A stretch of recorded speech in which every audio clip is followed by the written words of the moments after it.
Today is all about honesty on this Sunday's things that make you go, hmm.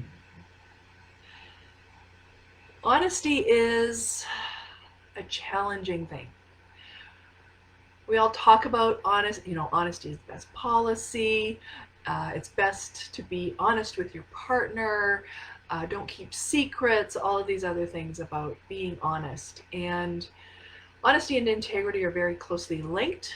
The definition for integrity is the quality of being honest and just having strong moral principles.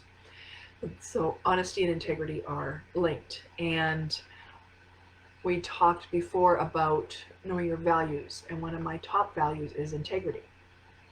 And even with that, I still sometimes have trouble being honest because I'm afraid, or I don't want to hurt someone, or I just want to protect myself. So it's even when it's a priority, it can be a challenge. I was reading an article today about someone who was writing a blog about their honesty, and how even though they had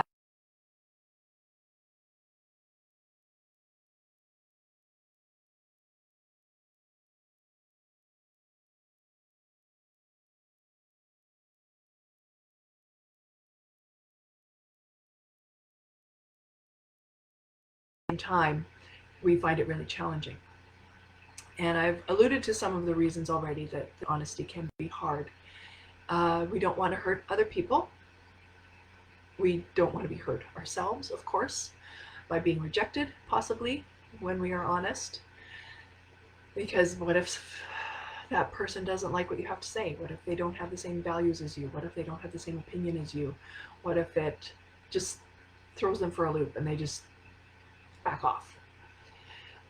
We can also be misunderstood with our honesty. It can be difficult communicating with other people, and we can't always get our point across the way we might like, and it can be misunderstood. It can be unintentionally hurtful.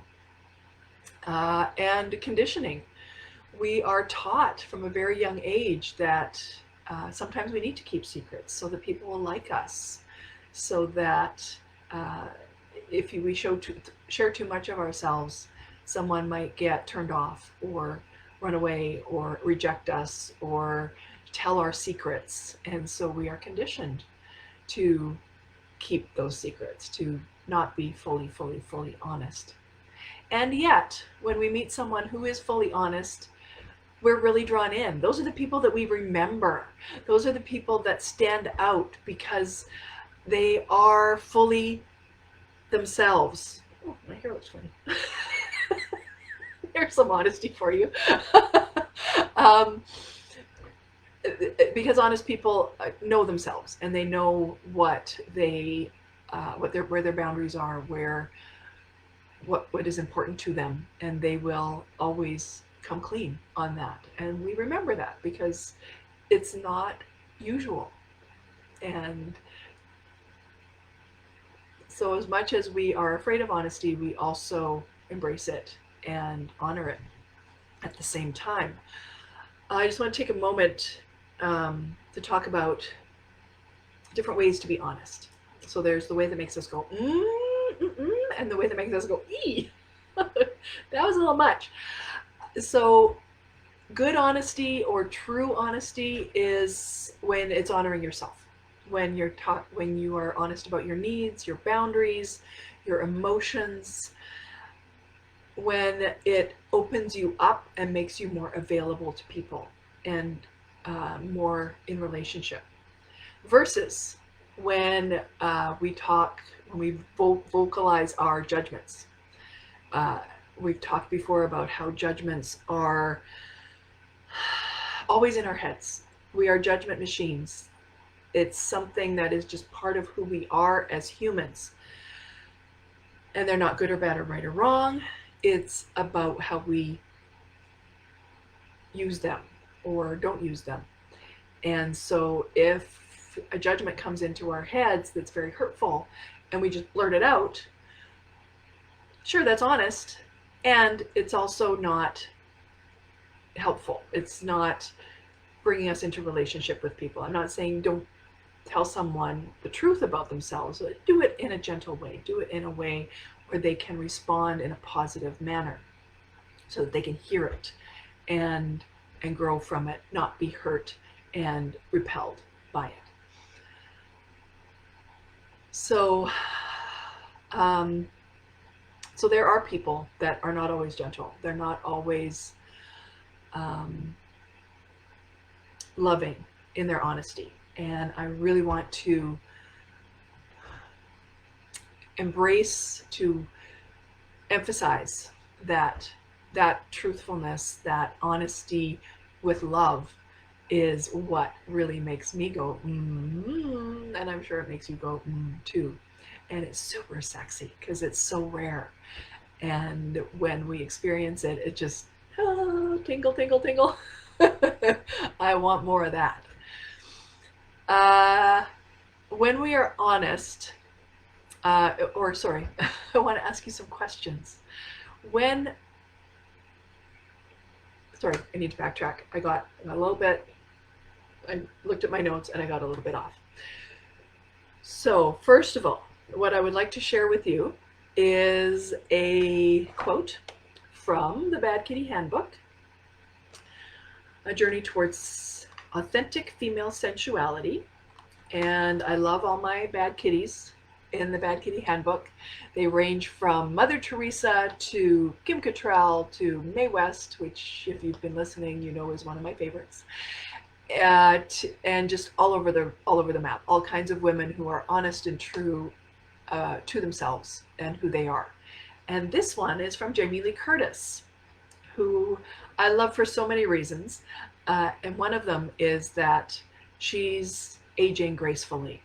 She's not trying to pretend that she's not the age she is. She doesn't do plastic surgery. She doesn't do any interventions. She's just letting Mother Nature do her job and to be truthful about who she is in all ways, her mental, physical, spiritual, just her whole self. And she says, the more I like me, the less I want to pretend to be other people. So that's really honesty. That is what it really boils down to, is that we know who we are, we know what's important to us, we know our boundaries, we know what we need, and we don't pretend about it. And as women especially, we tend to, or I tend to, and I know a lot of my friends have, so if you're not like this, disregard. We tend to, or I'm going to personalize again, sorry. I tend to sublimate myself in a relationship. And it's really, really hard for me when I get close to someone to put out there what I really need. And when my last relationship ended, I really realized that I had compromised a lot. And I've seen it happen over and over and over again. When a woman gets out of a relationship, suddenly she blossoms because she's not trying to make someone else happy anymore. So if that is you, I'm not saying leave your relationship, but I am saying you need to be honest with yourself first about what you need and where you need to go so that you can be with yourself first, and then with others, with your partner, with your family, with your friends, and spread that ness all over with your honesty. So last week I mentioned that I'm going to be doing homework on the lives, and so today our homework is a few questions. And that is, when were you honest? When have you been honest with yourself, with others? And how did that turn out? Was it a good situation? Did it end up being hurtful? And why? And that's just to evaluate where you are with your honesty. Is it a kind, loving, inclusive honesty, or a brutal, nasty, pushing away kind of honesty? When did you hold back with your honesty? Was there something that you really, really, really needed to get off your chest, that you really needed to say, that you just never got around to, or couched in gentle terms, or kept putting off, kept putting off? That's my thing. I am an avoider, and I know that about myself. So when I have something I really need to say to someone, and I know it's going to be challenging for whatever reason, I will put it off, and I will put it off, and I will put it off. And a lot of times they even open the door. Like they'll say something where I could easily step into that conversation, and I still stop myself. And it just ends up being a barrier. And I have a hard time connecting with that person because I'm holding something back. And I'm really working hard not to do that anymore. And I hope that that's something that you will work on as well. So when do you hold back? When have you held back? And how did that affect you and your relationships? And when was someone honest with you or not? And how did that go? Evaluating other people's responses to you is just as valuable as you and your responses and communications with others, because it all works together, it all comes together, and it will either make you go or oh god. And we want the first one. That's what we're here for things that make us go that sexiness, that juiciness, that joy in life that makes us go and honesty is part of that.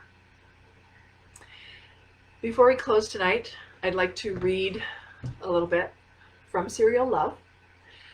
And this is my erotic novel. I'm so happy and proud that I finally got this book out. And I'm even happier and prouder of all the people that have read it and given me such wonderful feedback. So thank you to all my readers out there, and I hope you are passing the book along to someone else to enjoy as well. So this is near the end of the book, and this is an instance where there is honesty, and it can create even with honesty, sometimes there can be a break in the relationship. And this is Kathy, our protagonist, and her best friend, and as the book goes on, her lover, Barb. And Barb introduces her to the polyamorous community and also to her bisexuality. And she's a wonderful, wonderful friend who's always there for her. And this is a very honest exchange between the two of them that actually ends up not being the best, but in the end they do come back together. Just don't worry. At lunch, Barb and I went for a walk, and I told her about what had happened with Alexi, another gentleman that she's seen. She didn't say anything until we were almost back to work. While we were still out of sight of the doors, she turned to me, took my hands. I want you to know that you are loved. I looked at her, my brow knitted. Then after a moment, my eyebrows raised and my mouth opened. She squeezed my hands and shook her head. Don't say anything. There's no need. Getting to know you these last months, I've fallen in love with you. It would make me so happy if you loved me too. I know you care for me and that we've grown close. For now, that's enough. In light of Alexi, I wanted to let you know how I feel. She kissed my palms, dropped my hands, and walked away. I stood in the sun for several minutes, stunned again for the second time in a few days before I went back in. Barb and I didn't speak for the afternoon, and out of habit or kismet, got to the elevator at the same time. No one else was around. I stood next to her, waiting for the doors to open, feeling uncomfortable for the first time I could recall with her. As soon as we were in the box and the doors closed, I turned to Barb. Looking down into her cocoa eyes, I couldn't find the words, so I kissed her. We kissed softly, but held each other tightly. Her tongue softly flicked mine, and I could feel my heart beating. Or was it mine? We almost didn't notice the change in momentum until just before the doors opened. We jumped back, and the stranger that got on gave us a quizzical glance before turning to face front. We tried not to laugh as the elevator descended the last few floors. Barb motioned with her head, and I followed her into the parking garage. We were standing beside her Celica before we spoke. Now what? I asked. You just got your divorce papers. You just discovered the swing lifestyle. You just realized you're bi. I blinked, surprised. I'd never thought of it in those terms. You're juggling two men. I know I'm just a part of the equation of your exploration. Until you're done exploring, you can't make any decisions about who you want to be with. I've always enjoyed your company, even when you thought I was stuffy old Barb the crocheter who was obsessed with her dog. When you're ready, I know I'll be the first to know, no matter what you decide. But, I hesitated. How do I put this? Why do I love you? I nodded. Because I'm an excellent judge of character. I knew there was more to you than you had any idea was there, and I was right. She smiled, took my hand, and leaned in, looking up at me. I'm so glad I was right. The rest of the week, Barb and I did our usual holding hands when no one was looking and grazing knees under the table. Neither of us said anything about our talk. I tried not to let it change the way I saw our relationship, but it was hard. I kept reading into what she said, imagining conversations we had to mean something totally different, seeing how she looked at me when we were with others at the hotel and the club in a new light. Everything was different, and still the same. I found myself wishing she hadn't said anything and feeling so grateful that she had in consecutive moments. She was the same. I was different. I hoped she wasn't picking up on it, but knowing her, she probably was. On Friday, I couldn't take it anymore. At lunch, I suggested a walk. We went around the block, and I sat on a bus bench. I started to talk before she even sat down. I'm going crazy. I almost wish you hadn't told me how you feel. I don't know what to do with it. She started to speak, and I put up my hand. Everything feels different now. I need some time to put it into perspective. She took an in-breath but didn't breathe out. Her lips thinned and her posture tightened. I'm sorry. We're going to have to take a break. No kissing, no holding hands. And I wasn't sure what the "and" was. And no talking about my love life. She let out her breath and her body deflated. So, basically back to how it was. Talking about things that don't matter and pretending I don't care about you.